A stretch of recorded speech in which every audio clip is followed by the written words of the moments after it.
I most vividly remember The Wizard of Oz, and that's been my favorite movie for most of my life, and I was obsessed with it, and I watched it over and over and over again. I wanted to be Dorothy for many years of my life until I was about 6. I would wear my hair in the pigtails, and I think my grandmother made the costume, the little gingham checked jumper, and I had ruby slippers, and I made my mom call me Dorothy. I wouldn't answer her or listen to her if she called me Megan, because that wasn't my name, for about a year, from 5 to 6.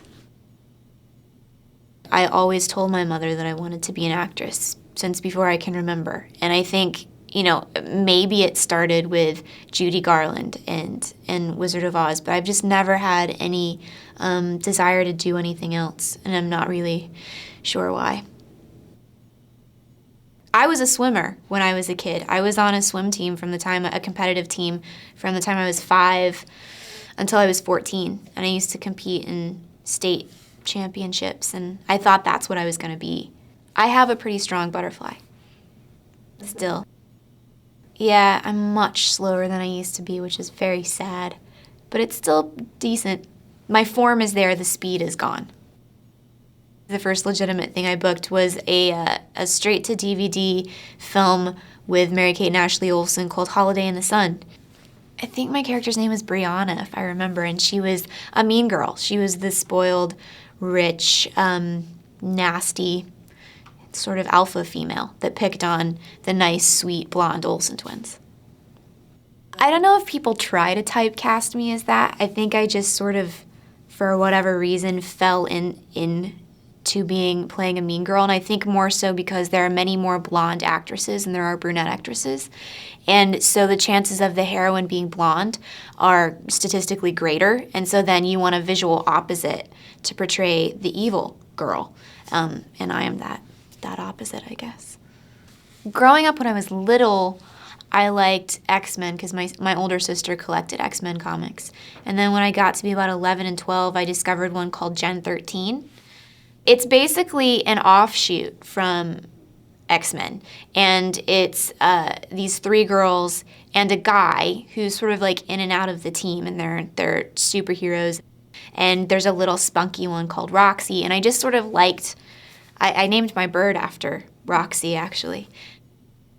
I was a cheerleader for less than a year, for like one basketball season when I was in high school. I think more so because it got me out of the house. I was always grounded, and engaging in an extracurricular activity was deemed okay by my parents, and so then I could actually leave my room to go do something, get some fresh air, be outside. And I think that's really probably the main reason I did it. But I was not good at it. It was terrible. I'm also just not built for it. I'm too, I don't know, gangly or waif-like or something. You have to be really strong. I think women are harder on everything than men are. But I think grown women in particular can be, for some reason, really hateful towards me. But teenage girls seem to be, they accept me much more. When I get tattoos, I don't necessarily think them out. I don't put a lot of thought into them the way some people do. There's sort of more impulsive purchases. I got that after I completed the first Transformers. I got the Marilyn Monroe tattoo. And I don't know, I've always liked her, and like I said, been intrigued by her because she created a character that she lived behind. So she was always playing a character within a character in all of her movies, which I think is, the psychology behind that is very interesting.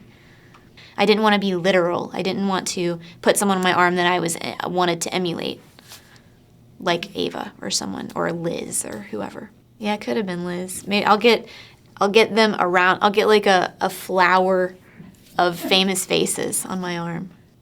When I got the call that I'd been offered the spot to host SNL, I didn't really want to do it because I'm so terrified and just I become frozen when I have to speak in front of large crowds of people. But obviously you don't say no to something like that because it's an unbelievable opportunity.